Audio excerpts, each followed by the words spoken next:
قل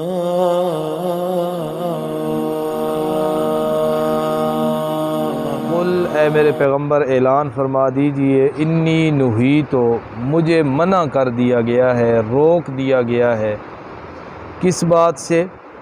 ان اعبد الذین تدعون من دون اللہ، جن کو تم پکارتے ہو ان کی عبادت کرنے سے مجھے منع کر دیا گیا ہے، روک دیا گیا ہے۔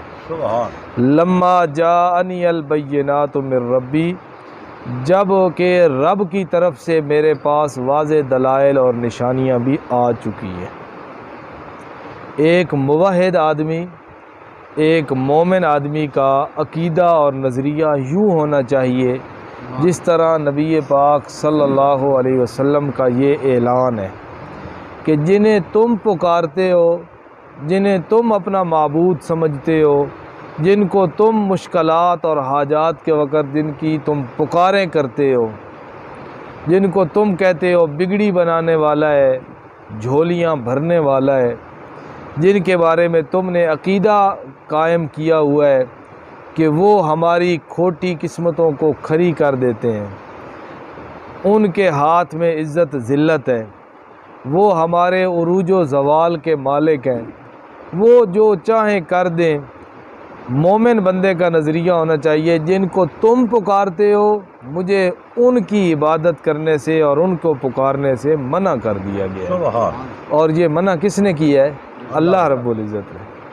میرا ایمان اس بات کی اجازت نہیں دیتا کہ میں ان کی پکار کروں یا ان کو پکاروں۔ وَأُمِرْتُ، اس بات سے منع کیا گیا غیر اللہ کی عبادت سے، اور حکم کس چیز کا دیا گیا؟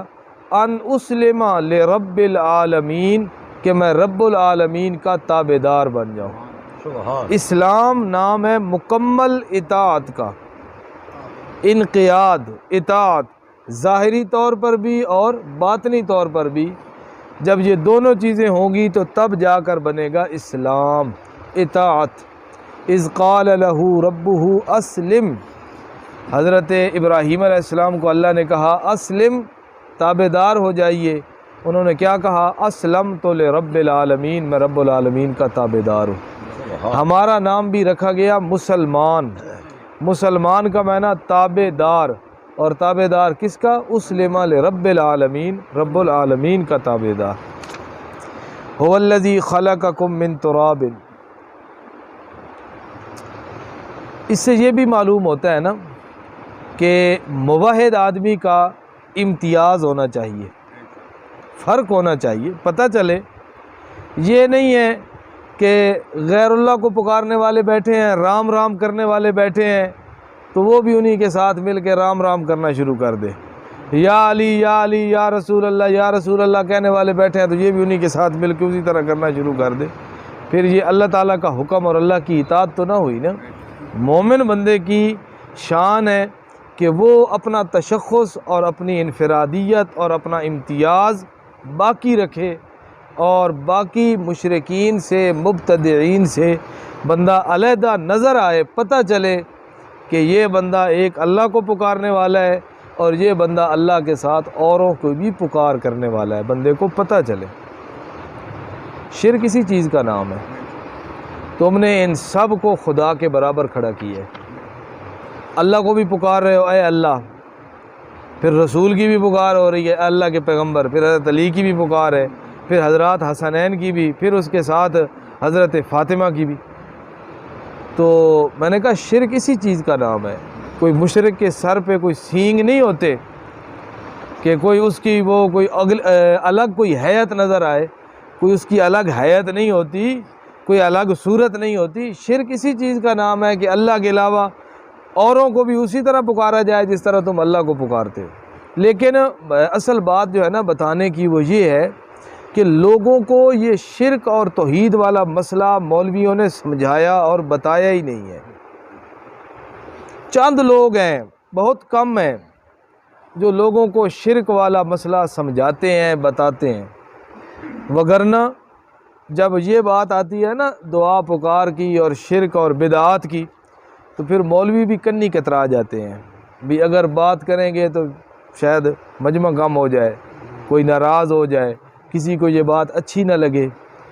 اکثر جگہوں پہ بندہ جاتا ہے کبھی کبھار کسی جگہ پہ جلسہ اس طرح پروگرام پہ، تو کئی مرتبہ یہ ہوا کہ لوگ جو ہے نا کہتے ہیں یار بس ایسی تقریر کرنا، یہاں پر ملا جلا مجمع ہے، ایسا بیان ہو، ایسی تقریر ہو، کوئی ناراض نہ ہو۔ ایک جگہ پہ وہ انتظامیہ مولوی صاحب کو کہہ رہی تھی جی بس سیرت بیان کرنا اور دائیں بائیں جو ہے نا سارا ملا جلا مجمع ہوتا ہے تو بھی تاکہ جو ہے نا سب راضی ہو جائیں۔ تو اللہ کی شان وہ مولوی صاحب کہنے لگے نبی پاک کی سیرت تو شروع ہی لا الہ سے ہوتی ہے۔ نبی پاک کی سیرت تو شروع ہی لا الہ سے ہوتی ہے۔ آپ کی نبوت کی ابتدا یہی ہے نا، قولوا لا الہ الا اللہ تفلحوا، اسی سے شروع ہوتی ہے۔ تو تم یوں کہو نا کہ نبی کی سیرت نہیں بیان کرنی، نبی کی صرف صورت کا تذکرہ کرنا ہے۔ اگر سیرت کی بات کرو گے تو پھر تو لا الہ تو آئے گا۔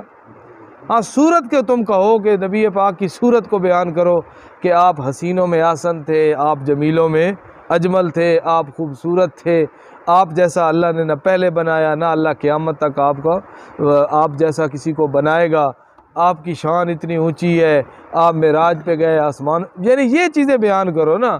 اگر سیرت کی بات آئے گی تو انسانیہ کو کہنے لگے مولوی صاحب پھر تو لا الہ الا اللہ کی بات پہلے آئے گی۔